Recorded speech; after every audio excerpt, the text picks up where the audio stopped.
بن نباتہ سے روایت ہے کہ حضرت علی علیہ السلام سے لوگوں نے ذوالقرنین کا حال دریافت کیا۔ حضرت نے فرمایا کہ وہ خدا کے شائستہ بندے تھے، ان کا نام عیاش تھا۔ خدا نے ان کو اخذ کیا اور مغرب کے اطراف میں طوفان نوح کے بعد قرون گزشتہ میں مبعوث فرمایا۔ لوگوں نے ان کے سر کے داہنی جانب ضربت لگائی، جس کے صدمے سے وہ شہید ہو گئے۔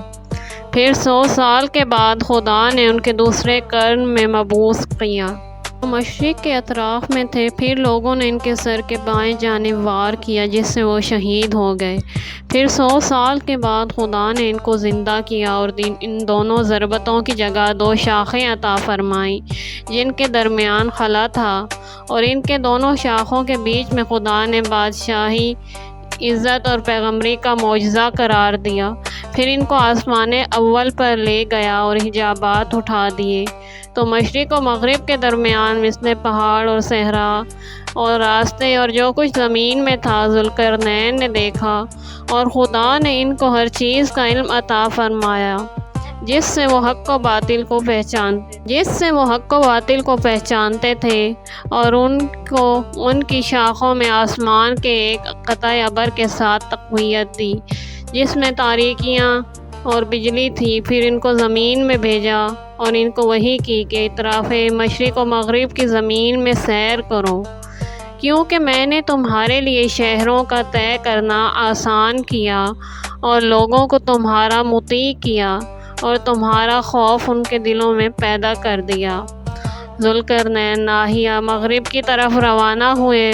وہ جس شہر میں گزرتے تھے صدا دیتے تھے، مثل صدائے شیر غضبناک کے، اور ان کی دونوں شاخوں سے تاریکی، رعد، برق اور صاعقہ چند ظاہر ہوتی تھی۔ جو ان کی مخالفت کرتا اور دشمنی پر آمادہ ہوتا تھا، وہ اس کو ہلاک کرتی تھیں۔ ایک ہی دن میں جبکہ آفتاب مغرب تک نہیں پہنچا تھا کہ اہل مشرق و مغرب سب کے سب ان کے منقاد و مطیع ہو گئے۔ جیسا کہ حق تعالیٰ نے فرمایا ہے، پھر جب مغرب میں آفتاب پہنچا، ذوالقرنین نے دیکھا کہ وہ ایک گرم چشمے میں غروب ہو رہا ہے، اور 70,000 فرشتے آفتاب کو آہنی زنجیروں اور کلابوں سے دریا کی تہہ سے داہنی زمین کی جانب کھینچتے ہیں، جس طرح کشتی پانی پر کھینچی جاتی ہے۔ وہ آفتاب کے ساتھ گئے اس مقام تک جہاں سے آفتاب طالع ہوا اور مشرق کے سامنے کے لوگوں پر چمکنے لگا، جیسا کہ حق تعالیٰ نے وصف کیا ہے۔ علی علیہ السلام نے فرمایا، اس جگہ وہ ایک گروہ پر وارد ہوئے جن کو آفتاب نے جلا دیا تھا اور ان کے جسموں اور رنگوں کو تبدیل کر دیا تھا۔ پھر اس جگہ سے تاریکی اور ظلمت میں گئے، یہاں تک کہ 2 سد کے درمیان میں پہنچے، جیسا کہ قرآن مجید میں ذکر کیا گیا ہے۔ وہاں کے باشندوں نے کہا، اے ذوالقرنین، یقیناً یاجوج و ماجوج ان دونوں پہاڑوں کے پیچھے ہیں، وہ زمین میں فساد کرتے ہیں۔ جب ہماری کھیتی اور پھلوں کی تیاری کا وقت آتا ہے، ان دونوں دیواروں سے باہر آ جاتے ہیں اور غلے اور میوے کچھ نہیں چھوڑتے، سب کھا جاتے ہیں۔ آیا ہم لوگ تمہارے لیے کچھ خراج مقرر کر دیں جسے ہر سال دیتے رہیں گے؟ ہمارے اور ان کے درمیان ایک دیوار بنا دو۔ انہوں نے کہا، مجھے تمہارے خراج کی حاجت نہیں ہے، اپنے ہاتھ پیروں سے میری مدد کرو، لوہے کی سلیں جمع کرو۔ ان لوگوں نے ایک پہاڑ کھودا اور اس میں سے لوہے کے ٹکڑے اینٹ کی مانند الگ کیے اور ایک دوسرے پر ان دونوں پہاڑوں کے درمیان چنے۔ ذوالقرنین پہلے شخص تھے جنہوں نے زمین پر دیوار تعمیر کی۔ لکڑیاں جمع کی اور ان لوہے کے ٹکڑوں پر پھیلا کر آگ لگا دی اور چھوڑ دیا۔ پھر دھونکنا شروع کیا۔ جب وہ لوہے پگھل کر پانی ہو گئے تو ذوالقرنین نے کہا، سرخ تانبا لاؤ۔ تو لوگوں نے تانبے کا پہاڑ کھود کر تانبا نکالا اور اس لوہے پر پھیلا دیا، جو اس کے ساتھ پانی کی طرح پگھل کر باہم مخلوط ہو گیا، اور دیوار تیار ہو گئی، جس پر نہ تو یاجوج و ماجوج چڑھ سکتے ہیں اور نہ اس میں سوراخ کر سکتے ہیں۔ ذوالقرنین خدا کے نیک بندے تھے۔ خدا کے نزدیک ان کی عزت و منزلت بہت تھی۔ وہ خدا کو دوست رکھتے تھے اور سچائی کے ساتھ اس کی عبادت کرتے تھے۔ حق تعالیٰ نے ان کی مدد کی، ان کے لیے شہروں میں ذرائع پیدا کیے اور ان میں ان کو متمکن فرمایا تھا۔ یہاں تک کہ مشرق و مغرب کے درمیان تمام ملکوں کے مالک ہوئے۔ ایک فرشتہ ذوالقرنین کا دوست تھا جس کا نام رقائل تھا۔ وہ ان کے پاس آتا جاتا تھا، ان سے گفتگو کرتا اور آپس میں ایک دوسرے سے اپنے راز کہتے تھے۔ ایک روز باہم بیٹھے تھے، ذوالقرنین نے اس سے کہا، اہل آسمان کی عبادت کیسی ہے اور اہل زمین کی عبادت سے کیا مناسبت رکھتی ہے؟ رقائل نے کہا، اے ذوالقرنین، اہل زمین کی عبادت کی کیا حقیقت ہے؟ آسمانوں میں ایک قدم کی جگہ نہیں ہے مگر یہ کہ اس پر ایک فرشتہ ہے جو استادہ ہے اور کبھی نہیں بیٹھتا، یا کوئی فرشتہ رکوع میں ہے اور کبھی سجدے میں نہیں جاتا، یا سجدے میں ہے جو ہرگز سر نہیں اٹھاتا۔ یہ سن کر ذوالقرنین بہت روئے اور کہا کہ اے رقائل، میں چاہتا ہوں کہ دنیا میں اس قدر زندہ رہوں کہ اپنے پروردگار کی عبادت انتہا تک پہنچا دوں اور اس کی عبادت کا جو حق ہے بجا لاؤں۔ رقائل نے کہا، اے ذوالقرنین، زمین میں خدا کا ایک چشمہ ہے جس کو عین الحیات کہتے ہیں۔ حق تعالیٰ نے اپنے اوپر لازم قرار دے لیا ہے کہ جو شخص اس چشمے کا پانی پیے گا ہرگز اس کے لیے موت نہ بھیجے گا جب تک وہ خود اس سے موت کا سوال نہ کرے۔ اگر اس چشمے تک پہنچ جاؤ اور اس کا پانی پی لو تو جس قدر چاہو زندہ رہ سکتے ہو۔ ذوالقرنین نے پوچھا، وہ چشمہ کہاں ہے؟ رقائل نے کہا، میں نہیں جانتا، لیکن آسمان میں سنا ہے کہ خدا نے زمین میں ایک ظلمت پیدا کی ہے جس کو انس و جن میں سے کسی نے طے نہیں کیا۔ وہ ظلمت کہاں ہے؟ فرشتے نے کہا، میں نہیں جانتا، اور آسمان پر چلا گیا۔ ذوالقرنین بہت غمگین اور محزون ہوئے، اس لیے کہ رقائل نے چشمے اور ظلمت کی خبر تو دی لیکن اس علم سے آگاہ نہ کیا جس کے ذریعے سے وہ چشمے سے فائدہ لے سکتے۔ بس ذوالقرنین نے اپنے ملک کے علماء اور فقہاء کو جمع کیا جو آسمانی کتابوں کو پڑھے ہوئے اور آثار پیغمبری کو دیکھے ہوئے تھے۔ ان سے کہا، کیا تم لوگوں نے اگلے بادشاہوں کی کتابوں میں پڑھا ہے کہ خدا نے زمین میں ایک چشمہ خلق کیا ہے جس کو چشمہ زندگانی کہتے ہیں، اور اس نے قسم کھائی ہے کہ جو شخص اس چشمے کا پانی پیے گا جب تک خود موت کا طالب نہ ہوگا نہ مرے گا۔ ان لوگوں نے کہا، اے بادشاہ، ہم کو علم نہیں۔ پوچھا، کیا خدا کی کتابوں میں تم نے پڑھا ہے کہ خدا نے زمین میں کہیں ظلمت پیدا کی ہے جس کو انس و جن نے عبور نہیں کیا ہے؟ ان لوگوں نے کہا، نہیں۔ پھر ذوالقرنین بہت رنجیدہ اور مغموم ہوئے، اس لیے کہ جو خبریں چشمہ و ظلمت کی وہ معلوم کرنا چاہتے تھے وہ دریافت نہ ہو سکی۔ ان علماء کے درمیان پیغمبروں کے وصیوں میں سے کسی کا ایک فرزند بھی موجود تھا۔ جب ذوالقرنین مایوس ہوئے تو اس لڑکے نے کہا، اے بادشاہ، آپ اس جماعت سے اس امر کا سوال کرتے ہیں جس کا علم ان کو نہیں ہے، بلکہ وہ علم جو آپ چاہتے ہیں میرے پاس ہے۔ یہ سن کر ذوالقرنین اس قدر خوش ہوئے کہ اپنے تخت سے اچھل پڑے اور اس لڑکے کو اپنے پاس بلایا اور کہا، مجھے آگاہ کرو جو تم جانتے ہو۔ اس نے کہا، ہاں اے بادشاہ، میں نے آدم علیہ السلام کی کتاب میں دیکھا ہے جو اس روز لکھی گئی جس روز کے درخت، چشمہ وغیرہ، زمین کی تمام چیزوں کے نام رکھے گئے۔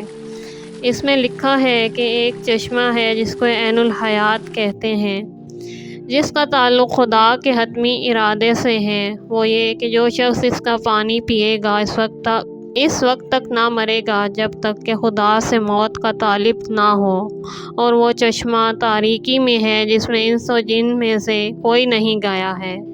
ذوالقرنین یہ سن کر بہت مسرور ہوئے اور کہا، صاحب زادے اور قریب آؤ، کیا تم جانتے ہو کہ وہ ظلمت کہاں ہے؟ اس نے کہا، آدم علیہ السلام کی ایک کتاب میں میں نے دیکھا ہے کہ وہ چشمہ مشرق کی جانب ہے۔ یہ سن کر ذوالقرنین بہت خوش ہوئے اور اپنے سلطنت کے لوگوں کے پاس حکم بھیجا اور فقہاء اور علماء کو طلب کیا، یہاں تک کہ 1000 حکیم و فقیہ اور عالم جمع ہو گئے۔ ذوالقرنین کافی سامان و اسباب کے ساتھ سب کو لے کر چلنے پر آمادہ ہوئے اور آفتاب کے طالع ہونے کی طرف رخ کر کے روانہ ہو گئے۔ دریاؤں کو طے کرتے، شہروں اور پہاڑوں سے گزرتے اور بیابانوں کو قطع کرتے 12 سال تک مراحل اور منازل طے کرتے ہوئے پہلی ظلمت تک پہنچے۔ ایسی ظلمت اور تاریکی جو رات کی تاریکی اور دھوئیں کے اندھیرے سے بالا تر تھی، وہ افق کے دونوں کناروں کو گھیرے ہوئے تھی۔ ذوالقرنین اس ظلمت کے کنارے اترے اور اپنے لشکر سے اہل فضل و کمال اور فقہا کو طلب کیا اور کہا، میں چاہتا ہوں کہ اس ظلمات کو طے کروں۔ یہ سن کر سب نے عذروئے تعظیم ان کو سجدہ کیا اور کہا، اے بادشاہ، آپ وہ بات چاہتے ہیں جو کسی نے نہیں چاہا اور اس راہ سے چلتے ہیں جس سے کوئی نہیں گیا، نہ خدا کے پیغمبروں اور رسولوں میں سے اور نہ دنیا کے بادشاہوں میں سے۔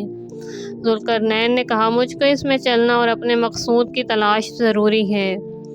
ان لوگوں نے کہا، ہم سمجھتے ہیں کہ اگر آپ اس ظلمت کو طے کر لیں گے تو اپنے مقصد تک پہنچ جائیں گے، لیکن ہمیں خوف ہے کہ کہیں ظلمات میں آپ کو کوئی ایسا امر درپیش نہ آئے جو آپ کی بادشاہی کے زائل ہونے اور آپ کی ہلاکت کا سبب ہو، پھر اس زمین کے رہنے والے بلاؤں میں گرفتار ہوں۔ ذوالقرنین نے کہا، مجھ کو بغیر اس راہ کو طے کیے کوئی چارہ نہیں۔ وہ لوگ سجدے میں گر پڑے اور کہا، خداوندہ، ہم لوگ تیری جانب اس ارادے سے علیحدگی چاہتے ہیں جو ذوالقرنین کا ہے، اور خود 4000 اشخاص کے ساتھ ان کے پیچھے روانہ ہوئے اور بقیہ لشکر کو حکم دیا کہ 12 سال تک اسی مقام پر ٹھہرے رہیں اور ان کے واپس آنے کا انتظار کریں۔ اگر 12 سال میں وہ واپس نہ آئیں تو سب اپنے اپنے شہروں کو یا جہاں چاہیں چلے جائیں۔ خضر نے کہا کہ اے بادشاہ، ہم ظلمات میں تو چل پڑے ہیں جہاں ایک دوسرے کو نہیں دیکھ سکتے۔ اگر ہم میں سے کچھ لوگ گم ہو جائیں تو کیوں کر پائیں گے؟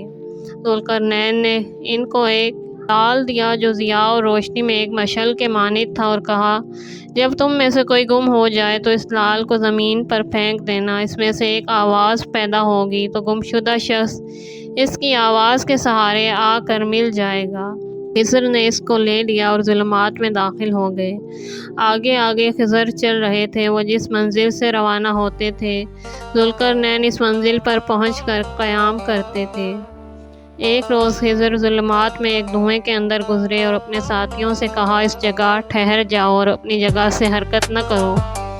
پھر اپنی سواری سے اتر کر اس ڈال کو اس دھوئیں میں ڈال دیا۔ چونکہ وہ پانی میں گرا اور تہہ میں گزرتا رہا، اس لیے اس میں سے آواز پیدا نہ ہوئی۔ خضر کو خوف ہوا کہ کہیں اس سے آواز نہ ظاہر ہو۔ جب وہ پانی کی تہہ میں پہنچ گیا، اس کی آواز ظاہر ہوئی۔ خضر اس کی روشنی میں چلے، ناگاہ ایک چشمہ نظر آیا جس کا پانی دودھ سے زیادہ سفید اور یاقوت سے زیادہ صاف اور شہد سے زیادہ شیریں تھا۔ خضر نے اس کا پانی پیا اور غسل کیا، پھر اپنا لباس پہن کر اس ڈال کو اپنے ساتھیوں کی طرف پھینکا۔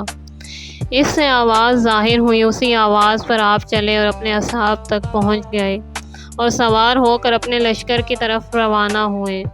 ذوالقرنین ان کے بعد اس مقام سے گزرے لیکن اس چشمے پر مطلع نہ ہو سکے۔ 40 روز اس ظلمت میں چلتے رہے، آخر ایک روشنی میں پہنچے جو دن اور آفتاب کے مانند نہ تھی لیکن خدا کے انوار میں سے ایک نور تھا۔ پھر ایک سرخ زمین کے ریگستان میں پہنچے جس کے سنگریزے گویا مروہ ریت تھے۔ ناگاہ ایک قصر نظر آیا جس کا طول 1 فرسخ تھا۔ ذوالقرنین نے اپنے لشکر کو اس قصر کے پاس ٹھہرایا اور خود تنہا تنہا اس قصر میں داخل ہوئے۔ اس جگہ ایک لوہا نظر آیا جس کے دونوں کنارے قصر کے دونوں گوشوں کو چھپائے ہوئے تھے۔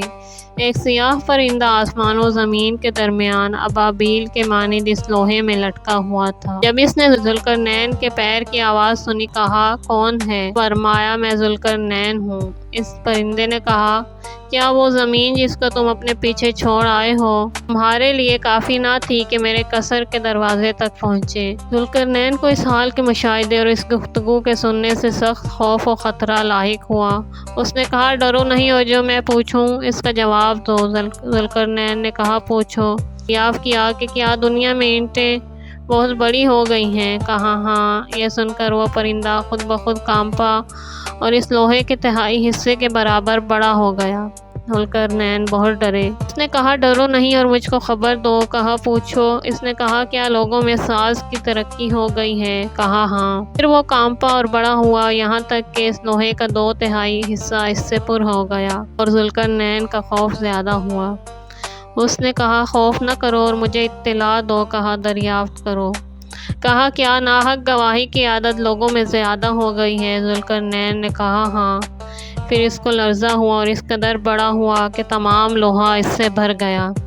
یہ دیکھ کر ذوالقرنین کے خوف کی انتہا نہ رہی۔ اس نے کہا ڈرو نہیں اور مجھے آگاہ کرو۔ کہا پوچھو۔ اس نے کہا آیا لوگوں نے خدا کی وحدانیت کی گواہی ترک کر دی ہے اور لا الہ الا اللہ کہنا چھوڑ دیا ہے؟ کہا نہیں۔ تو ایک سلس وہ پرندہ گھٹ گیا۔ پھر ذوالقرنین کو خوف ہوا۔ اس نے کہا ڈرو نہیں اور مجھے بتلاؤ۔ کہا پوچھو۔ اس نے کہا کیا لوگوں نے نماز ترک کر دی ہے؟ کہا نہیں۔ پھر وہ ایک سلس کم ہوا اور کہا اے ذوالقرنین خوف نہ کرو اور مجھے خبر دو۔ کہا دریافت کرو۔ اس نے کہا کیا لوگوں نے غسل ترک کر دیا ہے؟ کہا نہیں۔ یہ سن کر وہ چھوٹا ہو کر اپنی پہلی حالت پر آ گیا۔ پھر ذوالقرنین نے نگاہ کی اور دیکھا کہ قصر کے اوپر جانے کے لیے ایک زینہ ہے۔ اس طائر نے کہا اے ذوالقرنین اس زینے سے اوپر جاؤ۔ وہ نہایت خوف زدہ اس زینے سے قصر کے اوپر پہنچے۔ وہاں ایک چھت دیکھی جو اس قدر لمبی تھی جہاں تک نگاہ کام کر سکتی ہے۔ ناگاہ اس جگہ ان کی نظر ایک خوشرو اور نورانی نوجوان پر پڑی جو سفید لباس پہنے ہوئے تھے۔ وہ ایک مرد تھا، انسان کی شکل کا، اور سر آسمان کی جانب بلند کیے ہوئے آسمان کو دیکھ رہا تھا۔ ذوالقرنین کے پیر کی آواز سنی۔ پوچھا کون ہے؟ کہا میں ذوالقرنین ہوں۔ کہا اے ذوالقرنین کیا وہ کشادہ دنیا جس کو تم چھوڑ کر یہاں آئے ہو تمہارے لیے کافی نہ تھی کہ تم اس جگہ تک پہنچے؟ ذوالقرنین نے پوچھا کہ تم کیوں دہن پر ہاتھ رکھے ہو؟ کہا اے ذوالقرنین میں ہی سور پھونکوں گا اور قیامت نزدیک ہے، انتظار کر رہا ہوں خدا حکم دے اور میں سور پھونکوں۔ پھر ہاتھ بڑھا کر ایک پتھر یا کوئی چیز مثل پتھر کے ذوالقرنین کی طرف پھینکی اور کہا اے ذوالقرنین اس کو لے لو، جب اس کو بھوک لگے گی تم کو بھی بھوک لگے گی، جب یہ سیر ہوگا تم بھی سیر ہوگے، پس اب واپس جاؤ۔ ذوالقرنین نے پتھر کو اٹھا لیا اور اپنے اصحاب کی طرف واپس آئے اور جو کچھ مشاہدہ کیا تھا ان لوگوں سے بیان کیا اور پتھر بھی دکھلایا اور کہا کہ اس کے وزن سے مجھے آگاہ کرو۔ وہ لوگ ترازو لائے، ایک پلے میں پتھر کو اور اسی کے مثل ایک پتھر دوسرے پلے میں رکھ کر اٹھایا، وہ پتھر وزنی ہوا۔ ذوالقرنین نے کہا مجھے آگاہ کرو اور اس کی کیفیت بیان کرو۔ خضر نے ترازو اور پتھر اٹھایا جو ذوالقرنین لائے تھے، اس کو ایک پلے میں رکھا اور دوسرا پتھر مثل اس کے دوسرے پلے میں رکھا اور ایک مٹھی خاک لے کر اس پتھر پر ڈال دی جو ذوالقرنین لائے تھے، جس سے اس میں وزن کا اور اضافہ ہو گیا اور ترازو اٹھائی، دونوں پلے برابر ہوئے۔ یہ دیکھ کر سب کو تعجب ہوا اور سجدے میں گر پڑے اور عرض کی اے بادشاہ یہ ایک ایسا امر ہے جس کا کوئی علم نہیں اور ہم جانتے ہیں کہ خضر ساحر نہیں ہے، پھر یہ کیا بات ہے کہ ہم نے 1000 پتھر ایک پلے میں رکھا اور ایک پلے میں ایک پتھر، پھر بھی یہی وزنی ہوا، اور خضر علیہ السلام نے ایک مٹھی خاک اس پر اور اضافہ کی اور اسی کے برابر ایک پتھر سے تولا اور برابر ہوا۔ ذوالقرنین نے کہا اے خضر اس پتھر کی حقیقت بیان کرو۔ خضر نے کہا اے بادشاہ خدا کا حکم یقیناً اس کے بندوں میں جاری ہے اور اس کی سلطنت اور بادشاہی بندوں کے لیے قہر کرنے والی ہے اور اس کا حکم حق و باطل کا جدا کرنے والا ہے، اور یقیناً خدا نے آزمائش اور امتحان کیا ہے بعض بندوں کا بعض سے، اور عالم کا امتحان عالم سے کیا ہے، جاہل کا جاہل سے، اور عالم کا جاہل سے، اور جاہل کا عالم سے۔ یقیناً میرا امتحان آپ کے ذریعے سے اور آپ کا امتحان میرے ذریعے سے لیا ہے۔ ذوالقرنین نے کہا اے خضر خدا رحمت کرے، تم کہتے ہو کہ خدا نے مجھ کو مبتلا کیا ہے تمہارے ذریعے سے، کیونکہ تم کو مجھ سے زیادہ عقل مند بنایا اور میرا زیر دست قرار دیا ہے، خدا تم پر رحمت کرے، مجھ کو اس پتھر کی حقیقت سے آگاہ کرو۔ خضر نے کہا اے بادشاہ اس پتھر کو صاحب سور نے تمہارے لیے مثال قرار دی ہے، اس کا مطلب یہ ہے فرزندان آدم کی مثال اس پتھر کی سی ہے کہ 1000 پتھر اس کے مقابلے میں لائے گئے اور پھر بھی ضرورت باقی رہی، جب اس پر خاک ڈالی گئی وہ کافی ہو گئی اور وہ پتھر دوسرے پتھر کے وزن کے برابر ہو گیا۔ اے بادشاہ آپ کی مثال بھی ایسی ہی ہے۔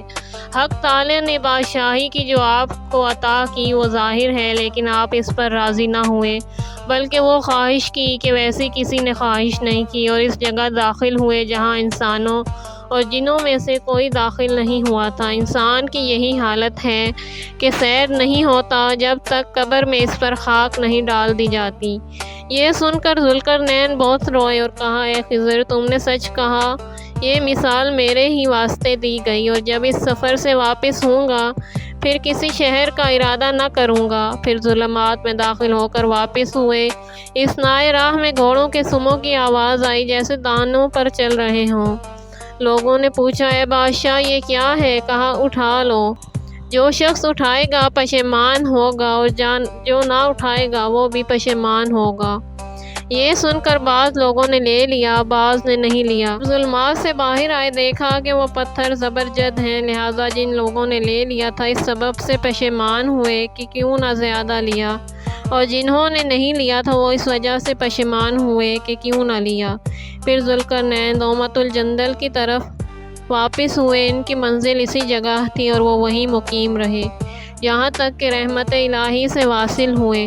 راوی کہتا ہے کہ حضرت علی علیہ السلام جب اس قصے کو نقل فرماتے کہتے تھے کہ خدا رحمت کرے میرے بھائی ذوالقرنین پر کہ انہوں نے اس راہ میں غلطی نہیں کی جو اختیار کی، جس میں انہوں نے طلب کیا اگر جانے کے زبرجد کی وادی میں پہنچتے، جو کچھ وہاں تھا لوگوں کے لیے سب نکال لاتے، کیونکہ جاتے وقت دنیا کی جانب راغب تھے، اور چونکہ واپسی میں دنیا کی رغبت برطرف ہو گئی تھی لہٰذا اس کی طرف متوجہ نہ ہوئے۔